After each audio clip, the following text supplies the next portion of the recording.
So at the moment, the invasion of Ukraine does indeed continue.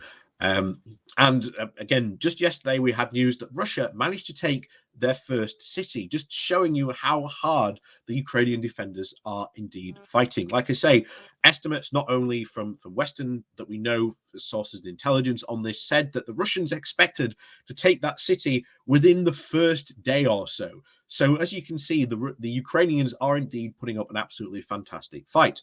But of course, the other thing that we also need to mention very briefly is the fantastic work the BBC are doing by sending shortwave transmitters into Ukraine to help keep the airwaves open for the Ukrainians staying there, so that they can receive news themselves about what's going on. Fantastic work there by the BBC. Like I say, pay your license fee. You get more than just the BBC. They're doing a heck of a lot of good out there in Ukraine right now.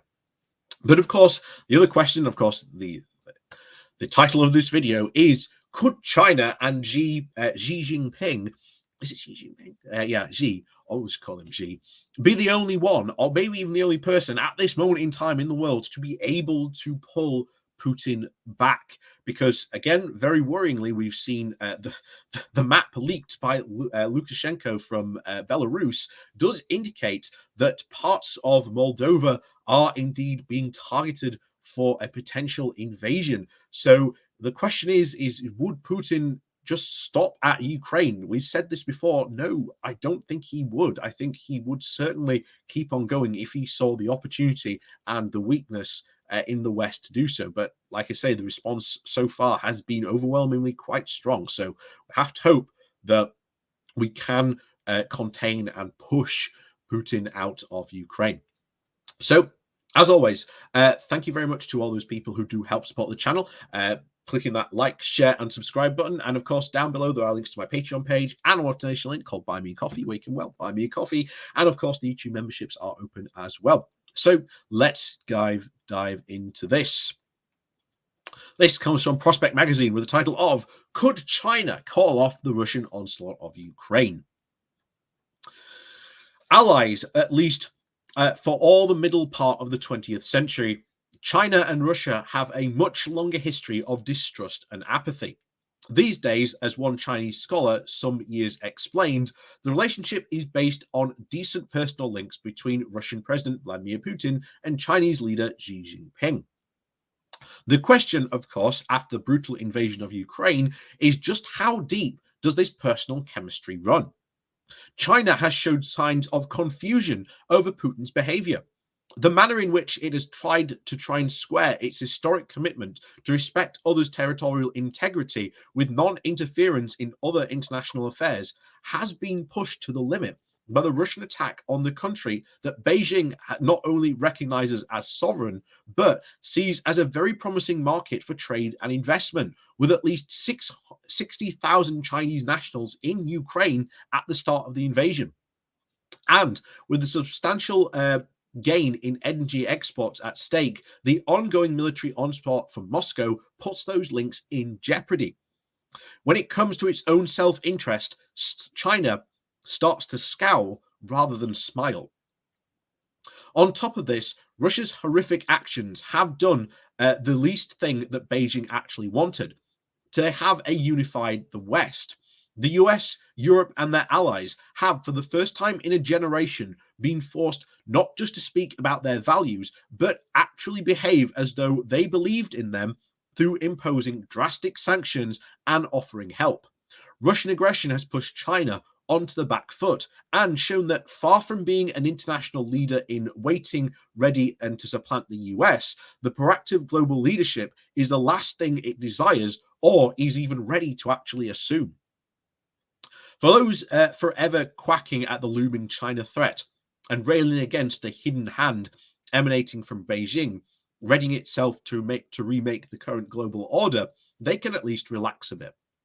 Putin has expressed the fact that no such grand plan exists and that China was simply not wired to even dream of taking up the role.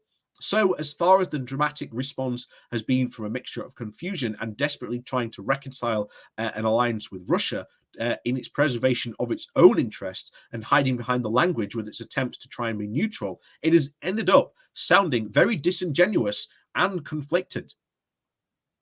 Lazy attempts to try and parallel Russia and Ukraine with China and Taiwan have been very unhelpful. Only a few days into what we called a very long and horrible tragic war, all the cool-hearted strategist sitting in Beijing knows for sure that its military options are now unpredictable, chaotic, and could trigger the revulsion in the international community. Nothing of the thing like this on the lists are remotely in China's interest, and it is in moves into what Xi's government calls a new era of renaissance and rejuvenation. In many ways, Russia, with an economic 1/6 the size of its neighbors, has spoiled the People's Republic's party. And it is hard to imagine that Putin can candidly set out his real intentions to Xi when they meet during the Winter Olympics in Beijing. Had he done so, one wonders how quickly the VIP treatment might have ended. China is, of course, a rational actor and a very deliberate one. And despite worries about the often emotional tone of its rhetoric, Russia versus Ukraine is a land war. China versus Taiwan would involve amphibious landings against an island formidably well defended and with a population even more hostile to violent coercion. The spring and courageous manner in which the Ukrainians, despite the huge odds against them, have fought over the last few days will certain to underline to China that in war, morale and moral justification are powerful weapons, and the newfound Western unity will also give it pause for thought. There are indeed scenarios going forward in which China could play a very transformative role in the Ukraine conflict. Putin's reckless nuclear threats will have frightened Beijing as much as other capitals. And while global economic implosion is the last thing it wants as it struggles to try and maintain decent growth and eliminate COVID, all of this might be inspire it to use to one advantage it still has. Its relations with Russia, unsullied in recent years by repressment and distrust, have afflicted Putin's links with the West. Some even suggest that Russia could become a semi-vassal state to the People's Republic because of the total reliance for energy sales and the finance after the rest of the world has turned its back on them. But the last thing China would want is that kind of unstable dependence. Xi is often said to have a very good relationship with Putin. And might he persuade the Russian president to seek a diplomatic and peaceful resolution in Ukraine? At the moment, that likelihood looks very remote. But China is above all opportunistic. And using its leverage with Russia to claim the current situation would dramatically improve Beijing's global image and earn the reputation of the global mediator, and even demonstrate to domestic audiences that the country's moment as a true global player has finally arrived. The fanciful thinking, perhaps, but if things get even worse, the self-interest might promote China to do very unexpected things. So that's the view on that. And I think there is a good possibility that maybe sooner or later, China may actually step up to try and stop this. You say, look, this has gone on long enough. It's very clear you are not going to win this. You are going to have to fight a very brutal and bloody occupation, costing you millions a day. Like I say, bear in mind the estimates that this is costing Russia about 20 billion a day that this war has cost them. I mean, just tote that number up, what it's costing them a day to do this. And then on top of that potential occupation, this will absolutely cripple Russia. And as was said in that article, China does not want to be that dependency on them. It doesn't want money to flow through into an occupation that eventually just isn't going to work or isn't going to bear any fruit in the future. So could China step in? Who knows? We will just have to very much wait and see at this point. So as always, thank you very much for watching. Please do remember to hit that like, share, and subscribe button. And of course, down below there are links to my Patreon page, and of course, a one-off donation link called Buy Me Coffee, where you can buy me coffee. And as always, thank you very much for watching, and we'll see you all next time.